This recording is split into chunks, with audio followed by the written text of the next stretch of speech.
Yes, again, alright mga minamahal, Alicia ninyo, nagbabalik muli para sa ating panibagong video. So, Diyos ko, ano ba kayang pumapasok sa isip, ni Salvador Panelo na umaabot na siya sa punto na nang ad hominem na siya? Tingnan nyo ba naman, tinawag ba naman niyang apat na pusakal? Itong si Senator Ontiveros, Senator Pangilinan, si Senator Lacson, at si Tito Soto. So, for the context kasi, parang gusto din atang, nagkakaroon kasi ng sipsipan sa loob ng Duterte Circle. Palakasan effect. The more na mas nasisira mo ang admin, the more na mas lumalakas ka dito sa kampo ng mga Duterte. Especially nga po dito sa mga trolls, pag nakikitaan nila na, uy, nasisira mo si ganito, ganyan, puring-puri sila. So ngayon, itong si Panelo, syempre, napag-uusapan na yung impeachment. Ano ba yung sinabi ni Panelo? Actually yan, basahin natin. Sa plenary, makukuha nila ang boto. Definitely. So, aminado na si Salvador Panelo na wala na, may impeach na talaga itong si Sara Duterte dito nga po sa House of Representatives. Pero trial, maniwala kayo, 4 lang ang boto ng conviction. Doon na nga po sa Senate, sa Senate trial.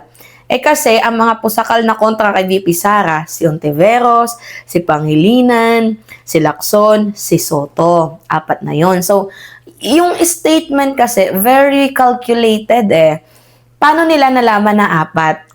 Alam ba nila yung isip ng 4 na to? Alam ba nila na boboto na talaga sila ng convict? At saka bakit parang 4 lang yung calculated yung alam? Kasi ako kung ako yung tatanungin, kamusta si Bam Aquino? Hindi nyo ba nakakalkula na boboto yun ng impeach? 'Di ba? Well, napapaisip din ako.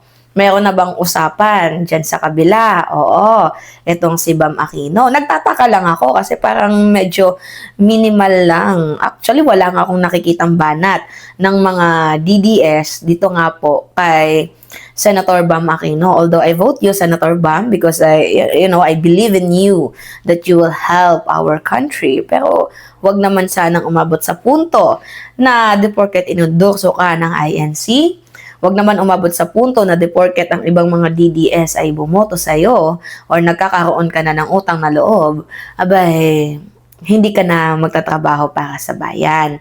Kasi you know what, mga minamahal, ano ba yung punto natin dito? Si Salvador Panelo kasi, bakit niya binanggit pa yung mga pangalan na yon? Actually, hindi na nga dapat talaga siya papatulan, to be honest, ni Ping Lacson. Kaso, nag-name drop Ad hominem ang ginagawa ni Salvador Panelo. Like, alam mo ba yung magiging boto ng mga senador pagdating dito sa trial? Gato kasi yan. May ebidensya na. For example, nandyan na yung notice of disallowance, yung lahat ng resibo na nagpapatunay na itong si Sara Duterte ay may ginawang pagnanakaw. Pag nandyan na ba lahat ng resibo, hindi pa ba yun enough para bumoto ng impeach? Itong mga senador sa impeachment trial, hindi ba nila pagbabasihan yon? They are basing on their loyalty. Ganon ba yung gusto mong i-insist? Attorney Salvador Panelo. Ganun ba yun? Kahit nandyan na lahat, 'di ba?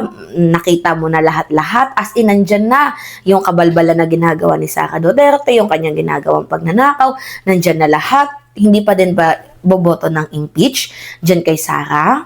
Nagtatanong lamang po ako. Now, ito kasi yon. Si Ping Lacson nagsalita. Ang sabi ni Ping, mga minamahal, may mga wisyo naman kami. Huwag niya kaming pangunahan. Yun ang complete nonsense. Nasasabihin mo 4 lang magko-convict. Hindi lang siya pusakal, ungas siya, ungas. Actually, nagparinig din itong si Ping Lacson, sinabihan niya din na itong si Salvador Panelo ay kumapit ka, baka malaglag ka. 'Di ba alam naman natin na ang pang-asar ng mga tao dito kay Salvador Panelo ay siya daw po ay isang butiki. So, parang bakit kailangan nilang umabot sa punto na nag-a-ad hominem na sila? Ako nagtatanong lang ako, bakit kailangan nyo umabot sa punto na nag-a-ad hominem na kayo? 'Di ba? History will tell, mga minamahal. Tingnan ninyo may comment dito. Yan ang akala mo. Na-impeach si Justice Corona, akala ng mga senator judge hindi may impeach. Pero nang ilatag ng mga ebidensya, no choice mga senator judge to impeach Corona on the basis of strong evidences. 'Di ba? So actually hindi naman ako pabor sa impeachment ni CJ Corona. 'Di ba? Pero yung kay CJ Corona, talagang pinilit na buksan yung bank account. Yan yung literal na pinulitika. Yan nga pong si CJ Corona. 'Di ba? Si Chief Justice Corona, yun yung literal na pinulitika. Pero you know what, mga minamal, impeachment, yes, is a number games. So, based on numbers talaga yan. And aminado naman si si Panelo na dyan sa House, yes, may impeach si Sara. Pero pagdating sa Senado, ang akala, 'di ba? Napipredict mo ba yung iisipin ng mga ng mga senador? For example, dito sa House of Representatives, napipredict mo na ba talaga na ma-impeach itong si Sara? Sabi nga sa balita, yung lakas CMD nababawasan na ng boto. Tapos yung NUP mukhang malabo pa. 'Di ba? Dito pa nga lamang sa House, hindi natin alam yung takbo. Tapos ikaw, alam mo na, may decision ka na.